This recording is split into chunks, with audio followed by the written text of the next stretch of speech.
in situations like these are the times that you can make or break yourself.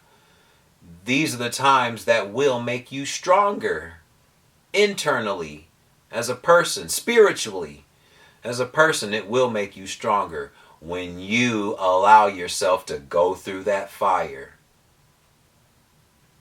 I mean, again, you're a co-creator, and if you're a co-creator creating this these experiences,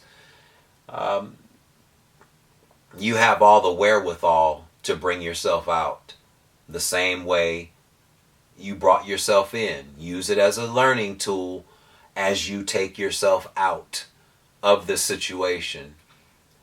That way you can make yourself better moving forward. Being mentally evaluated by a by a psychiatrist, you can make that choice, but the potentials are there to be diagnosed or labeled as something that your spirit may not agree with. Labels like being manic depressive, schizophrenic, and all of these different labels for different emotions.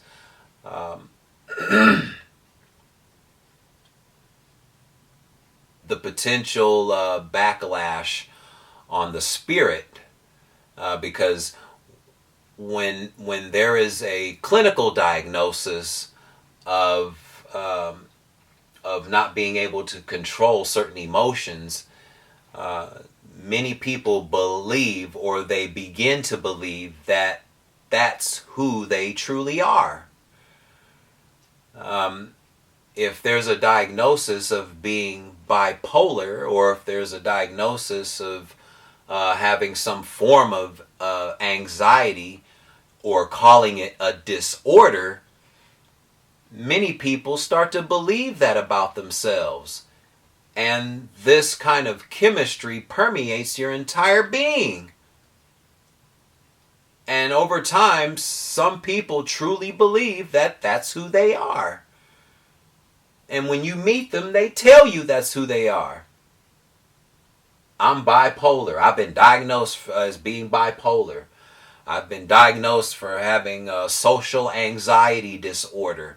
I've been diagnosed as being that. And they will tell you that that's who they are. Because a esteemed psychiatrist has told them that's what they are. Or some other authority in the medical field, or in the field of pharmacopoeia.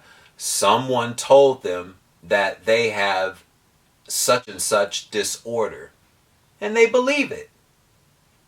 Which can create more harm, not only physiologically, but psychologically. That can cause more harm, which means more diagnoses, which means we'll have to have more mental evaluations, because someone sparked the idea that there's something morbidly wrong with me, because I've had specific experiences, and I want to learn how I can have a better experience. Not that I need to be clinically diagnosed with something because I had an experience, or because I allowed the experience to be a part of my life for a certain amount of time. So having a mental, or being evaluated, may be potentially harmful to the individual being evaluated, because now the label will be stigmatized by the individual or by others, and this could be harmful to the individual as well. So having a mental evaluation, I can't tell you not to. All I can say is what the potentialities may be from having such a clinical diagnosis. And we all know what comes along with that. Possible medical or medication interventions, which can become a potentially new challenge or situation, because one medication can lead to symptoms that will lead to having a diagnosis for another medication. And then we have the domino effect of another person that becomes addicted to psychiatric pharmaceutical drugs. All because they had an experience in life that was contrary to what they thought it should be, whether it be in a marriage or in a domestic relationship of whatever kind. It doesn't have to be specifically marriage. It can be common law. It can be just two people that are living under the same roof. But if there's an adverse experience, that doesn't mean that there has to be a diagnosis of a disorder on either party. Because everybody has the potential to change once the experience has been acknowledged. You don't have to call it a disorder. The experience may have been disorderly, but the person or the individual doesn't have to be diagnosed as having a disorder. So again, these are things that must be considered before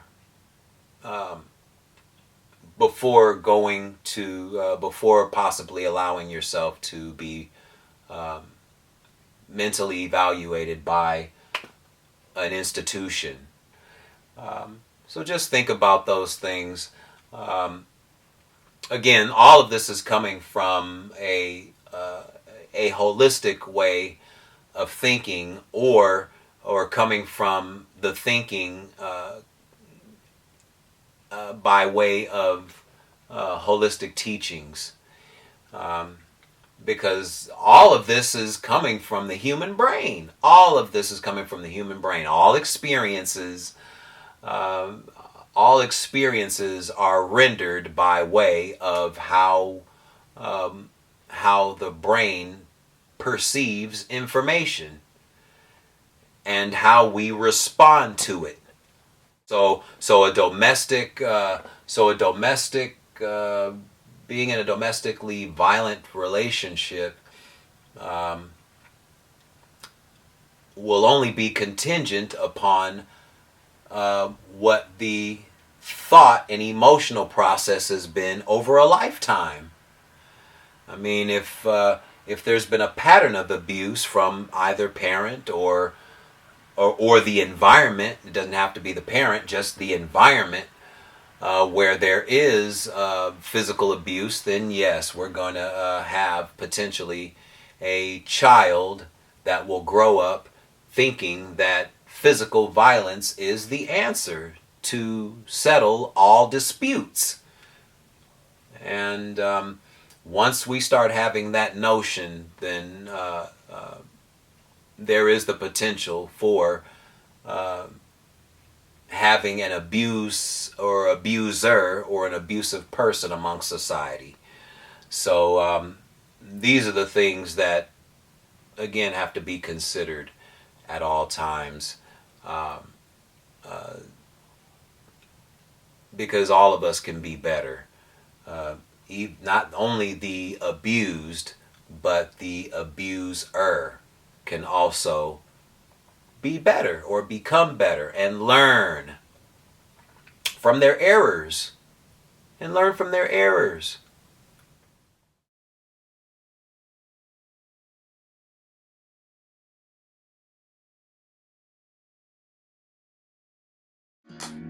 Thank you for tuning in to part 2 of the Counsel Clips.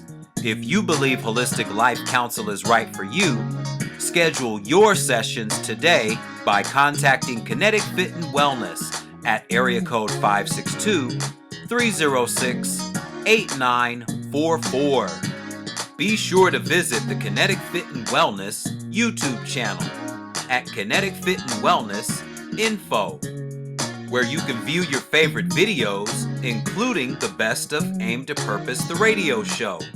Make sure to subscribe, click thumbs up, and remember to leave your comment.